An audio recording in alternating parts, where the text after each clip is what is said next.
नमस्ते बच्चों। पिछली कक्षा में हमने एक कविता पढ़ी और उसका अर्थ समझा। आज हम उसी कविता से संबंधित और कार्य करेंगे। कविता वह चिड़िया जो। इसके कवि हैं श्री केदारनाथ अग्रवाल जी।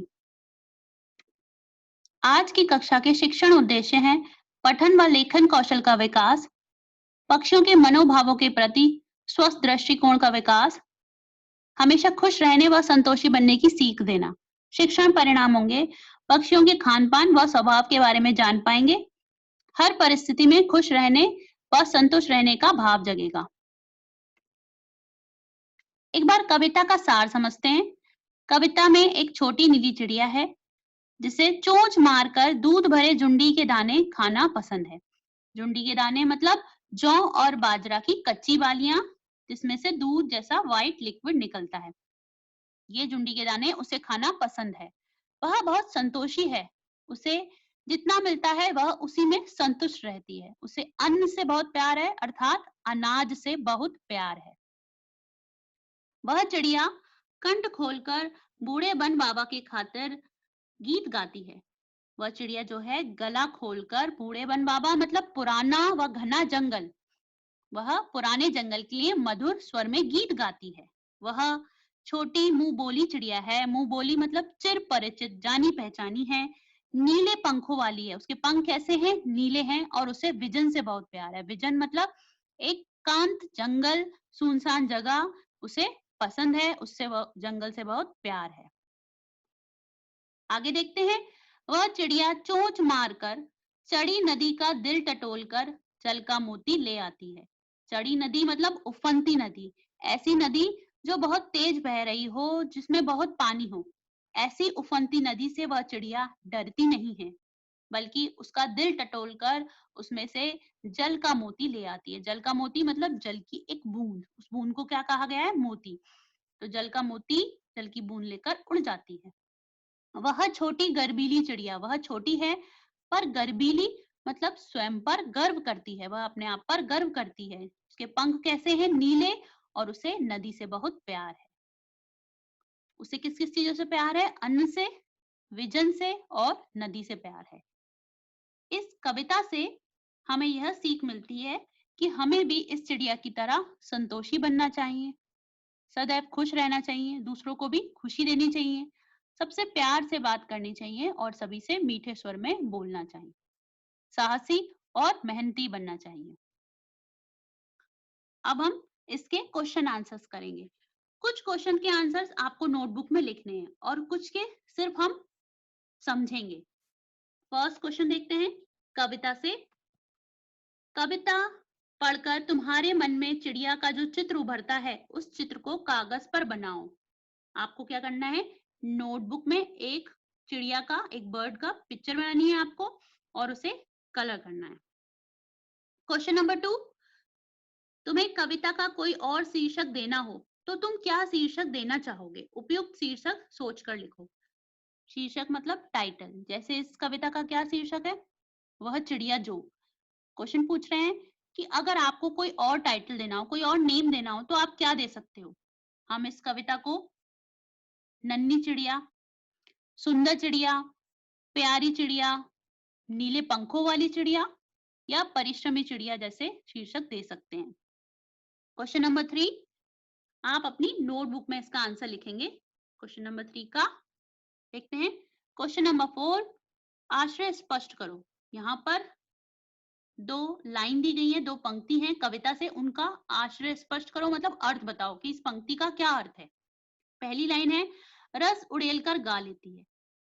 इसमें क्या है? चिड़िया के बारे में बताया गया है कि चिड़िया जो है वो बहुत मीठा गाती है, बहुत मधुर स्वर में गीत गाती है। जब वह गीत गाती है तो सारा वातावरण रसमय हो जाता है। दूसरी लाइन, चड़ी नदी का दिल टटोलकर जल का मोती ले आती है। वह उफनती नदी से, जिस नदी का वेग बहुत ज्यादा हो, उससे डरती नहीं है, बल्कि उसमें से क्या ले आती है? जल का मोती ले जाती है। जल की एक बूंद लेकर उड़ जाती है। ये इन पंक्तियों का अर्थ है। अब आगे अनुमान और कल्पना। क्वेश्चन नंबर 1, इसका आंसर हम डिस्कस कर चुके हैं।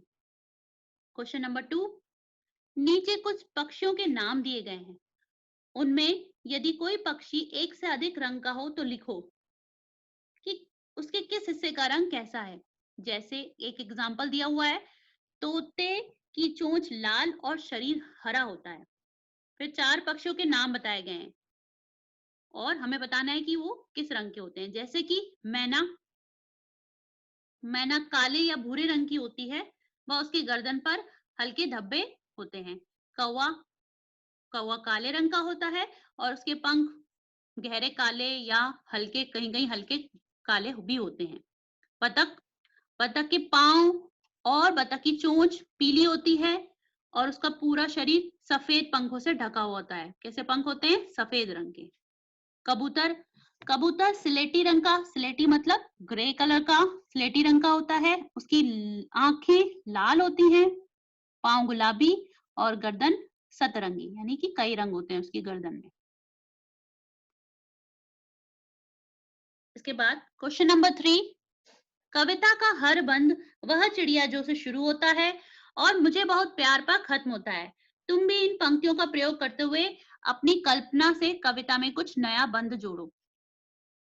इस क्वेश्चन का मतलब है कि कविता का हर पैराग्राफ एक सेंटेंस से शुरू होता है, वह चिड़िया जो, और खत्म होता है मुझे बहुत प्यार है।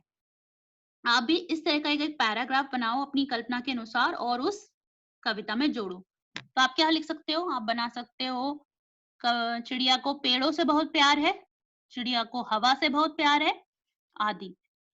आप अपनी कल्पना के अनुसार ऐसा कोई पैराग्राफ जोड़कर देख सकते हैं। आगे अब आप क्वेश्चन आंसर लिखेंगे। आप अपनी नोटबुक में date, chapter name, learning objective, learning outcome लिखेंगे और ये क्वेश्चन आंसर नोटबुक में करेंगे। फर्स्ट क्वेश्चन, इस कविता के आधार पर बताओ कि चिड़िया को किन किन चीजों से प्यार है। हमने कविता पढ़ी व उसके आधार पर हम समझते हैं कि चिड़िया को अन्न से अर्थात अनाज से बहुत प्यार है। वह दूध या झुंडी के दाने बड़े मन से खाती है। उसे जौ और बाजरा की कच्ची वालियां खाना पसंद है। उसे एकांत जंगल से प्यार है। एकांत ऐसा जंगल जो सुनसान हो, अकेला हो, वैसे जंगल से प्यार है जहां वह मधुर गीत गाती है। चिड़िया को नदी से प्यार है, जहां से वह जल की बूंद अपनी चोंच में लेकर उड़ जाती। नेक्स्ट क्वेश्चन, चिड़िया अपना जीवन कैसे जीती है। चिड़िया अपना जीवन प्रेम, उमंग और संतोष से जीती है। वह सबसे प्रेम करती है, वह खुशी से रहती है, उमंग खुशी से रहती है और दूसरों को भी खुशी देती है। वह संतोष से जीती है, जितना मिलता है उसी में खुश रहती है। वह सबसे प्रेम करती है, एकांत में भी उमंग से रहती है। अगर उसे अकेला भी रहना हो तो भी वह खुशी खुशी रहती है। जितना मिलता है उसी में संतोष कर लेती है। वह गीत गाते हुए और खुशी से उड़ते हुए अपना जीवन व्यतीत करती है, अपना जीवन बिताती है। क्वेश्चन नंबर 3, वह चिड़िया जो कविता के माध्यम से कवि क्या संदेश देना चाहते हैं। आंसर लिखेंगे। वह चिड़िया जो कविता के माध्यम से कवि खुशी से जीने का संदेश देते हैं। कहते हैं खुद भी खुश रहो और दूसरों को भी खुशी दो। कवि बताते हैं कि हमें थोड़े में संतोष करना चाहिए, अधिक की लालसा नहीं रखनी चाहिए।